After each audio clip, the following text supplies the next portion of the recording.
Fala galera, aqui é o professor Leleco e hoje nós vamos falar sobre, vou tirar meu óculos aqui, continuidade que eu estava falando, mostrando como é que funciona o processo histórico dentro de uma matéria. Se você entender o processo, o ponto nevrálgico, você entende o funcionamento do raciocínio daquilo que você está estudando.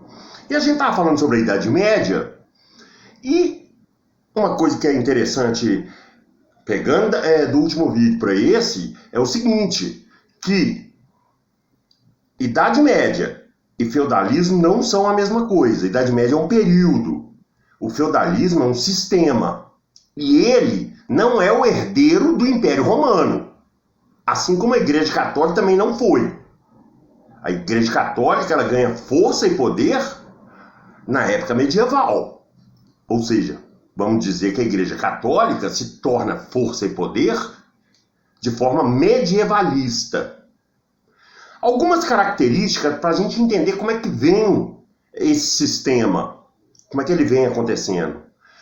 O sistema feudal ele vem acontecendo vagarosamente desde a crise do Império Romano no século III, por uma série de motivos. Crise interna, Roma cai mais de podre, porque há uma crise interna, há uma crise externa de invasão, e essa tal de invasão bárbara, ela vai acontecendo aos pouquinhos, mas também outros povos invadem, tanto germânicos, quanto os mongóis, quanto os eslavos, né?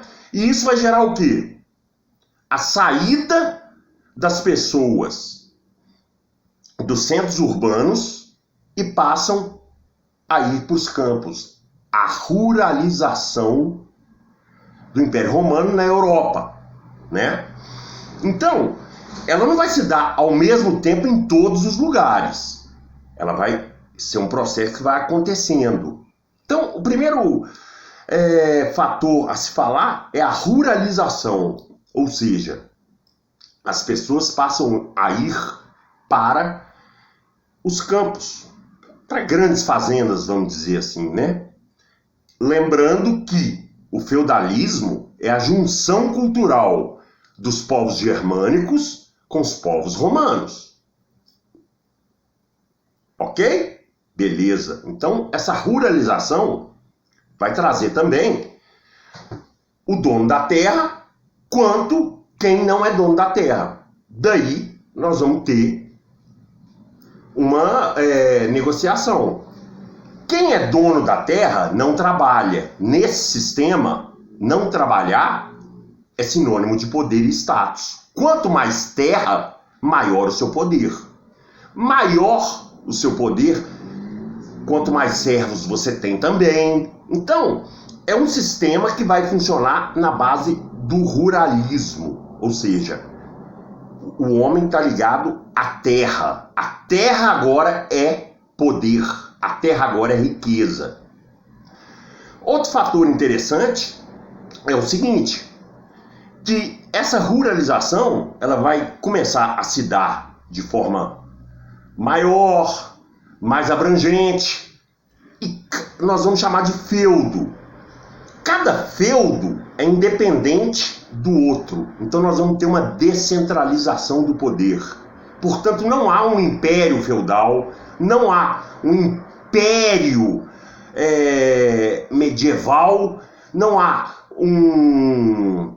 o reino que existe, o poder, que é uma outra característica, o poder do rei, ele é simbólico, ele é apenas considerado o suzerano dos suzeranos, e mesmo assim ele não tem poder dentro do feudo de um outro senhor feudal.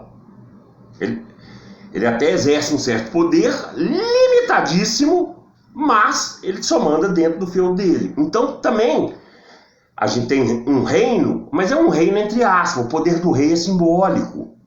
O que vale é o seguinte, quanto maior o número de terras e de servos você tem, maior o seu poder. Uma outra coisa, assim como a igreja cresce nesse período, nós vamos ter uma mentalidade medieval muito grande. Então nós já temos a ruralização, nós já temos uma descentralização política e uma mentalidade religiosa. Mas como é que funciona a economia? ela vai ser praticamente amonetária. Ela vai funcionar na base do escambo. Ou seja, as coisas têm valor na troca. Você pode até oferecer uma coisa que na nossa sociedade seria mais valorosa do que outra, mas o que dá valor para as coisas é a necessidade. Se eu tenho necessidade disso e você tem necessidade daquilo, a troca é justa. É assim que funciona. E uma outra coisa, a produção se dá pela... você não produz em larga escala, porque não há uma necessidade para isso. Você produz para a sua necessidade, você não passa disso. Então nós temos sociedade descentralizada, mentalidade religiosa, e a Igreja Católica ela vai deter o poder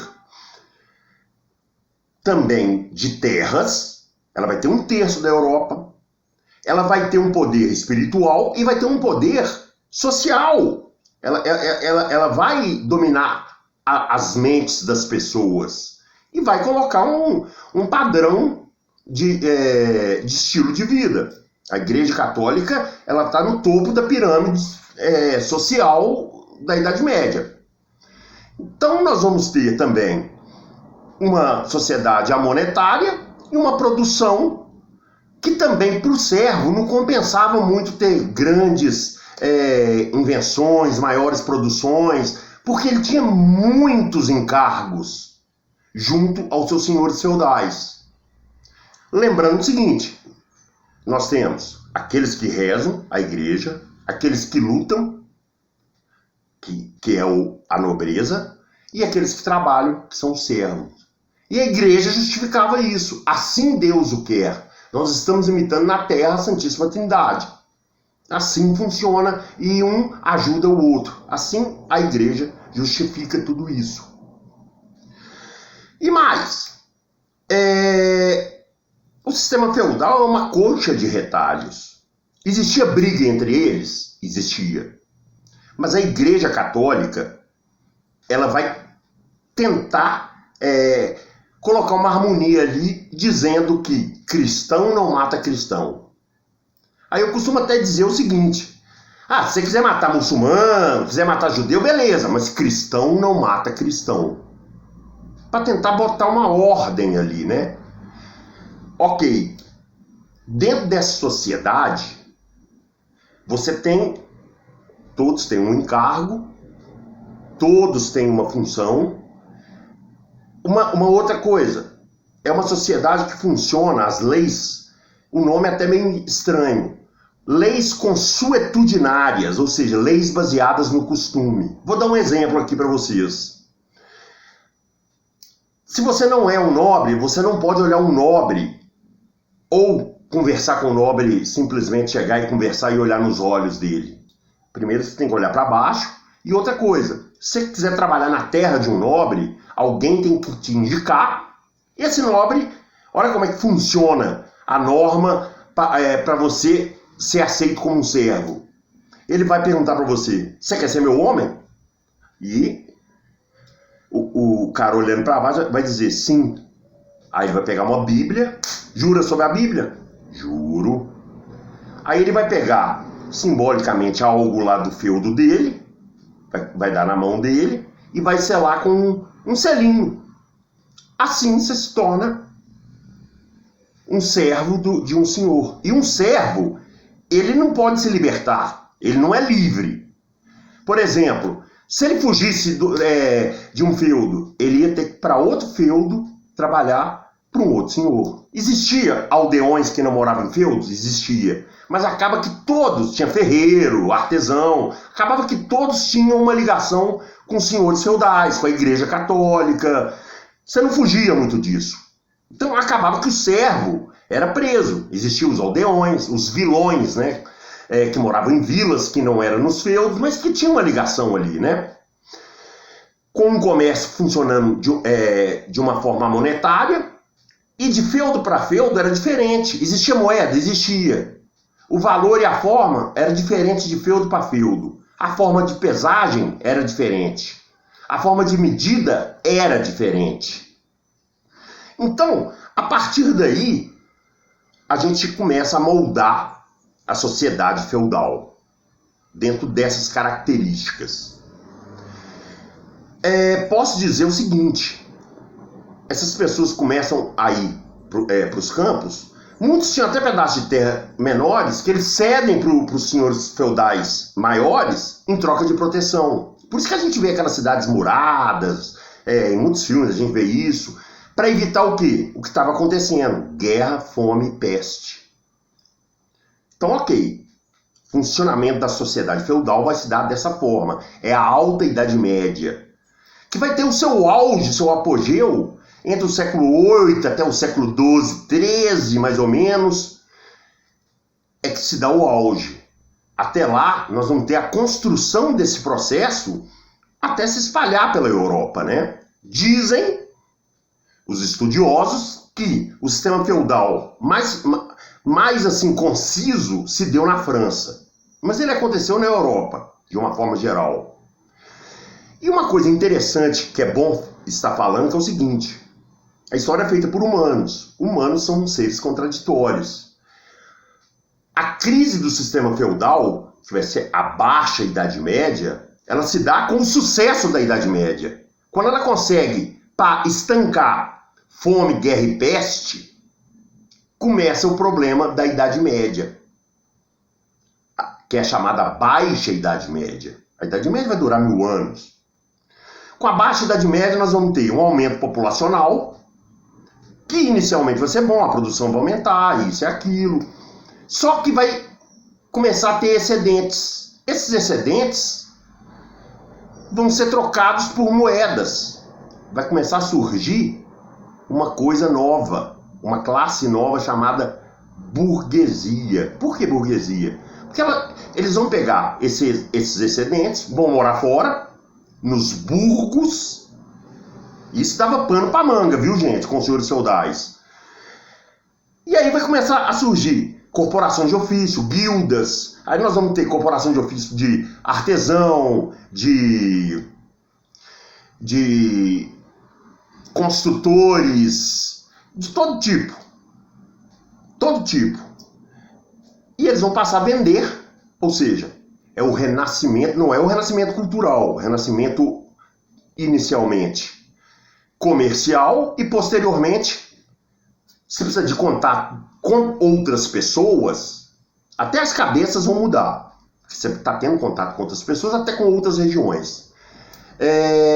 Você também vai ter um crescimento urbano, porque o comércio ele vai acabar exigindo centros urbanos. Olha só como você começa a descaracterizar. E com o crescimento populacional, a gente volta a ter fome, guerra e peste. Olha que interessante isso.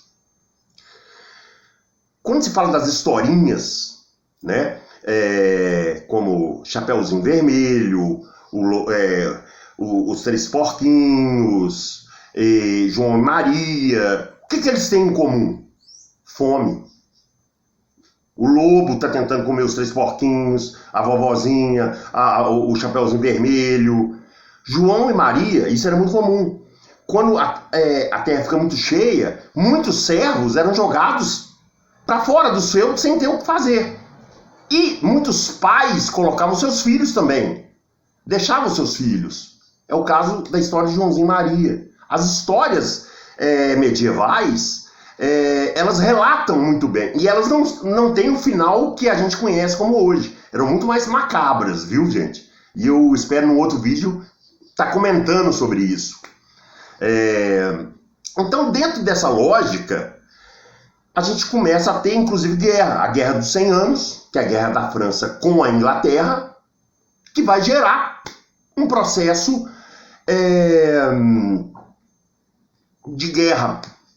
Se você não se alimenta bem, você adoece e começa a faltar terra e faltar subsídios para se manter, você começa a ter guerra.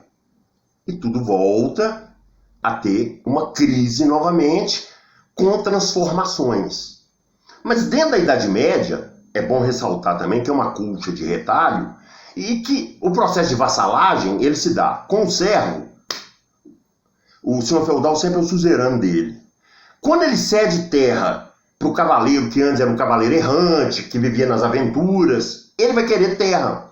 Tem até um caso de um cavaleiro que ajudou um senhor feudal e que ele oferece joias assim, que é como se o cara ganhasse na loteria umas 40 vezes. Ele vai dizer, não, eu quero terras, porque terra vai me proporcionar. Eu manter meus cavaleiros, comida, provisões e segurança. E poder também, né? Aí, por exemplo, um vassalo que é nobre, que um senhor feudal deu terra para ele, esse vassalo, ele deve obrigações também ao suzerano, mas ele também tem o direito de pegar uma parte desse feudo e fazer outros vassalos. Então, um vassalo pode ser suzerano de uma outra categoria de pessoas, né? Não categoria de classe, categoria de pessoas. Eles vão ter servos, eles vão ter esse processo de aliança. E a lealdade é um processo que funciona muito bem dentro do sistema feudal. É necessário ter esse processo de lealdade através da terra. Então, com a mudança da Idade Média, dentro dessa lógica, nós passamos a ter um problema muito sério para manter a solidez que custou a se chegar a ter na Idade Média, que é a Baixa Idade Média, que eu vou estar falando num próximo capítulo. Fico por aqui, vem comigo que no caminho eu te ensino.